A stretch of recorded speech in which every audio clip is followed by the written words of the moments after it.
ಒತ್ತಾಯವನ್ನು ಮಾಡ್ತಾ ಇದ್ದೀವಿ.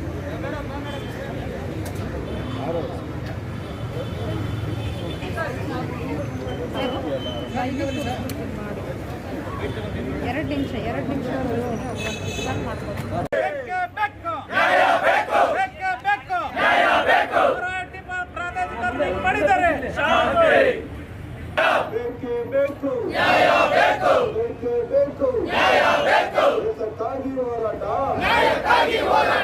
ಎಲ್ಲಿಯವರೆಗೂ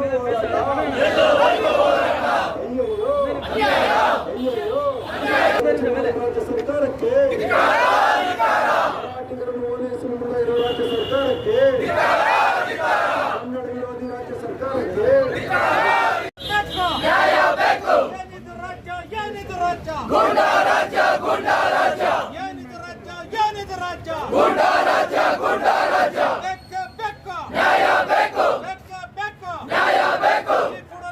ಮರಾಠಿ ಪ್ರಾಧಿಕಾರವನ್ನು ಹಿಂತೆಗೆದುಕೊಂಡರೆ ಇಲ್ಲದಿದ್ದರೆ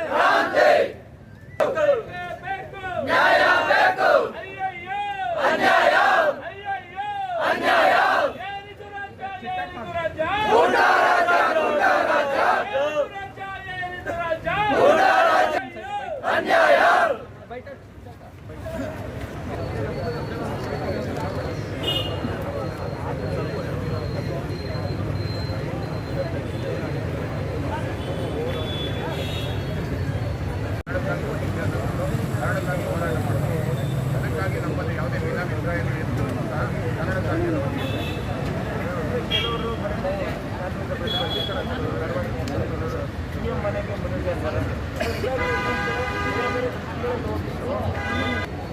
ಒಂದೊಂದು ಸಂಘಟನೆಗಳ ಅಭಿಪ್ರಾಯಗಳು, ಒಂದೊಂದು ಸಂಘಟನೆಗಳ ಹೋರಾಟಗಳು ಬೇರೆ ಬೇರೆ ರೀತಿ ಇರಬಹುದು. ಆದರೆ ಕನ್ನಡಕ್ಕಾಗಿ ಈ ಮರಾಠ ನಿಗಮದ ವಿರುದ್ಧ ಸಾರಾ ಗೋವಿಂದ್ ಅವರು, ನಾರಾಯಣ್ ಗೌಡರು ಮತ್ತು ಅನೇಕ ಜನ ಕನ್ನಡದ ಕಾರ್ಯಕರ್ತರುಗಳನ್ನು ಬಂಧಿಸಿದ್ದಾರೆ. ಇದನ್ನು ಅತ್ಯಂತ ತೀವ್ರವಾಗಿ ವಿರೋಧಿಸಿ ಕನ್ನಡದ ಕಾರ್ಯಕರ್ತರು ಕನ್ನಡದ ಹೋರಾಟಕ್ಕೆ ಯಾವುದೇ ಬಿರಿಯಾನಿ ಅಥವಾ ಯಾವುದೇ ಸಂಬಳವನ್ನು ತಗೊಂಡು ಯಾರು ಬರ್ತಾ ಇಲ್ಲ.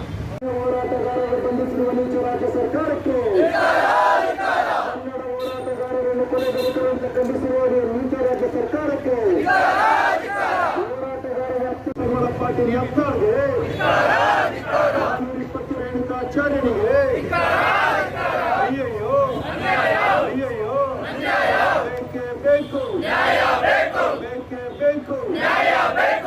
ಭಾಷೆಗಳ ಮಧ್ಯೆ ದೇಶ ಬೀಜ ಕಿತ್ತನೆ ಮಾಡುತ್ತಿರುವ ಬಿಜೆಪಿ ಸರ್ಕಾರಕ್ಕೆ